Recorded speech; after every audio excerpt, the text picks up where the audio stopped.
Hello, everyone. Welcome into the Viewhouse Centennial for not another Victory Monday, but we'll get back to the Victory Mondays. But look, Bennie Fowler, you were so great on the Blitz that I just couldn't wait. 2 days later, I had to have you back to now recap the game and take a look at this one.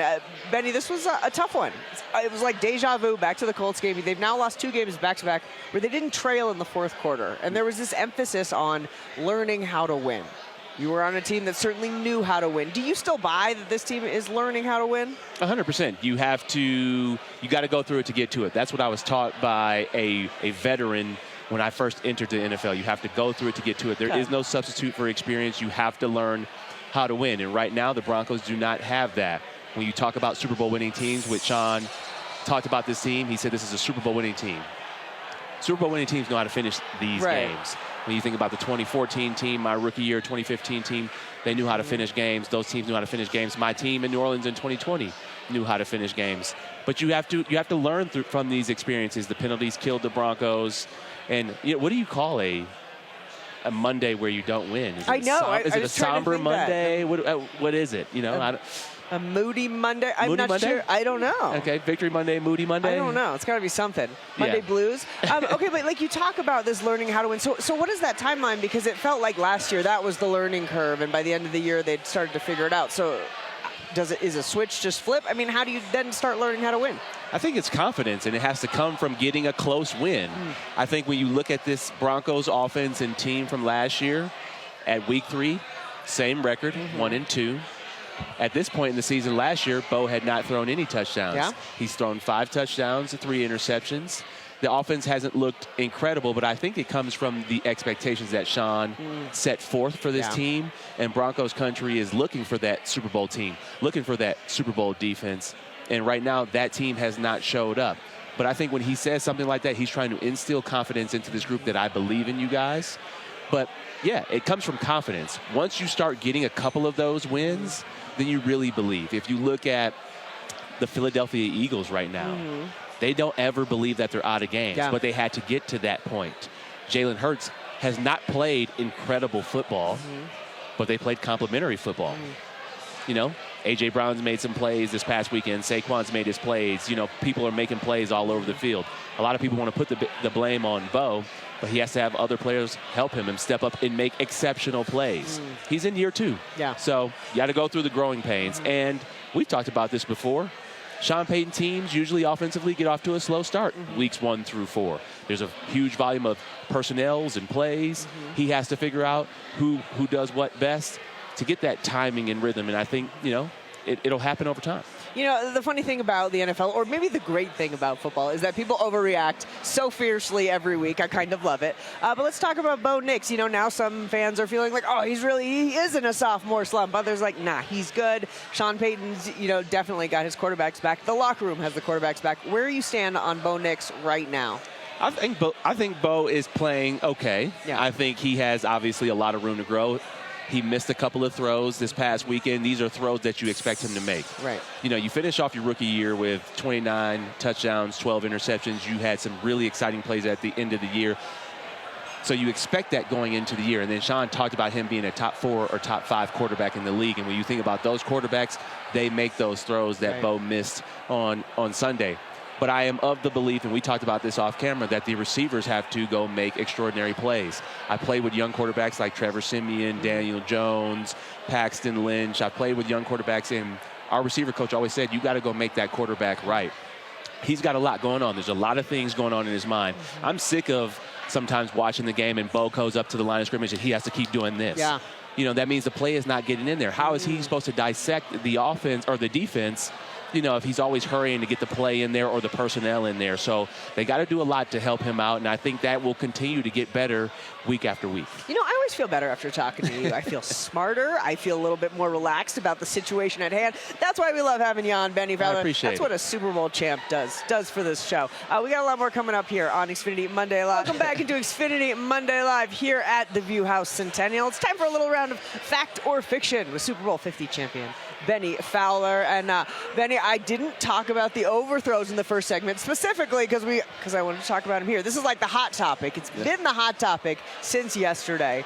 So Sean Payton today did say that Bo's overthrows were 50th on his list of things that he wanted to correct. So fact or fiction, we're making it too big of deal about the overthrows. That is a fact. That is a fact. I definitely think we're overdoing it with the overthrows. I think when you think about playing quarterback, it's super hard. Making throws 50 yards down the field is a hard thing. You know, I don't know what the completion percentage is there, but yeah, you want those things to be completed. But could the receiver have done something to make the play a little bit more special? Marvin on the first one didn't dive. What if he had dove on that one? You know, I think maybe on the second one to court with that one that we see right here, maybe he could have underthrew that a little bit. Okay. Or maybe the receiver, once he gets past the defender, puts his head down for a couple more yards and then looks up for the ball. Okay. Which, because, you know, it's hard to run full speed looking back. It's easier when you're looking forward. So I think there are little things like that. And then the overthrow to Marvin in the end zone, Bo has somebody right in his face as he's making that throw. Yeah. So I say fact that people are definitely overthrowing. There are plenty of things on the film, if you look at them, where Bo doesn't have any time to throw, or they throw a screen and blockers or people going unblocked. Yeah. So this is a team game. Mm-hmm. And I agree with Sean. You know, that's 50th on his list. What about the penalties that need to be cleaned up? You cannot win the game. You had 7 third and 10 pluses, and then you had 7 second and 10 pluses. Right. It's hard to call plays like that. Yeah, so first down inefficiency among all of that as well. There's a lot going on there. All right, fact or fiction? Denver's defense, it's overrated. Fiction. Fiction. That's fiction. I think they had a tough day against the Colts and Daniel Jones, and they got brought back down to earth. In terms of that, they got humbled a little bit, but I thought they played exceptionally well. I thought Vance had an incredible game plan. I thought the pressures were great.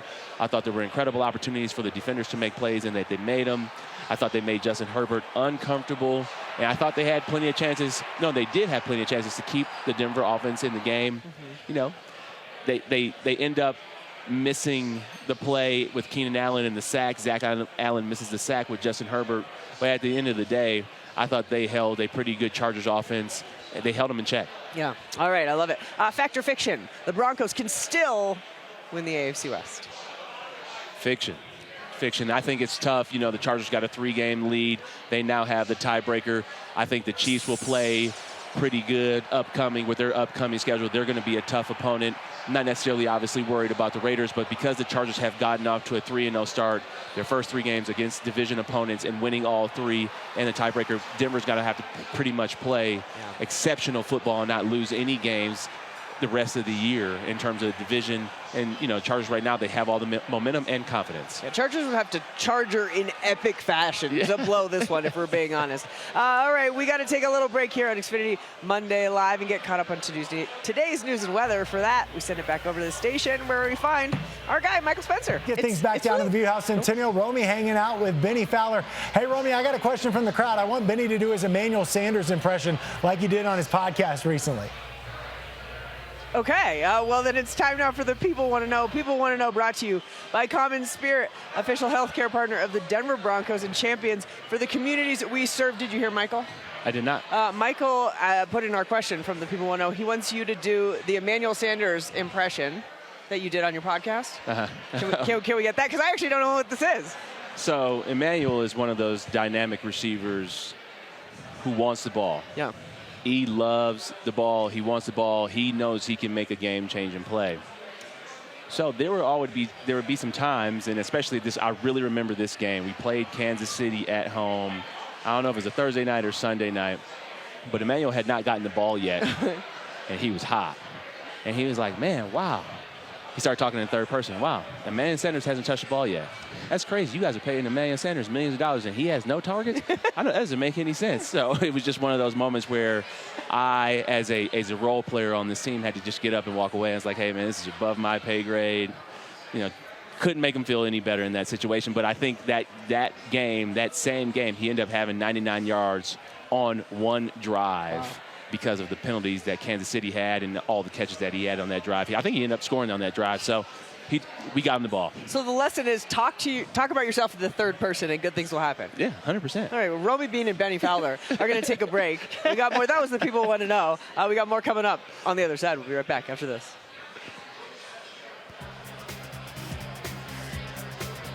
And we just love having Bennie Fowler here. He's such good insight. All right, Bennie, when it comes to the AFC, we were talking about this, but I feel like it's the Bills and the Ravens and everybody else. Is there anybody else that you think can sneak up and actually, no, this team is going to be one of the contenders at the end of the year? Yeah, I like the two teams. I like the Bills and the Ravens that you said, but I also have to put the Chiefs and the Chargers in there. Okay. The Chargers are playing really well, very well-coached team. Jim Harbaugh just knows how to coach. He knows how to run the ball. He's going to always have a physical offensive line and defensive line, and I'm never going to put the Chiefs out of it just because they have Andy Reid as an experienced play caller and Patrick Mahomes, somebody who's super dynamic. They'll get Rashid Rice back. I think they'll end up trading for Tyreek Hill or another dynamic receiver as the season continues to go on. So those are my four teams that, you know, the Broncos are looking up at right now. That feels like pretty good bets. Bennie, you always have such great insight, but you've got an amazing new show, maybe two of the smartest brains in the market, you and Dave Logan. Tell us a little bit about this podcast. Yeah, Dave and I are talking Broncos, X's and O's. You know, Dave is somebody that we both have a tremendous amount of respect for. Obviously, he's done really well coaching high school football and winning state championships, but also one of the only athletes to be drafted in 3 major league sports. And we get a chance to just talk about it from a player's perspective. Dave and I both played receiver. We both understand the rhythm and timing of offense and how important it is. And then we also want to just calm Broncos country down because, you know, the Broncos are a lot closer than what people think. And I know, you know, we missed some throws yesterday. Bo missed some throws. But, you know, they lost 23-20. And right now they're in the same position they were last year and still made the playoffs and won 10 games. I don't want to cut you off, but that drops tomorrow, every Tuesday? Every Tuesday at noon. Tuesday at noon? And we'll see you guys tonight at 10 o'clock. Hello, everyone. Thanks for logging on to CBSColorado.com. Time now for a few extra minutes with Super Bowl 50 champion Bennie Fowler. It feels like we should, wherever you go in life, you should always be introduced. That should be like your Super Bowl 50 champion. Right? I like that. You know, it gives you a lot of cachet for good reason. And so I want to talk to you obviously about yesterday's game, and something we didn't get to talk about on the show is all the penalties. I heard you say this on your post-game show yesterday that, you know, you either are coaching that or you're allowing it. Can you just kind of expand on that a little bit more?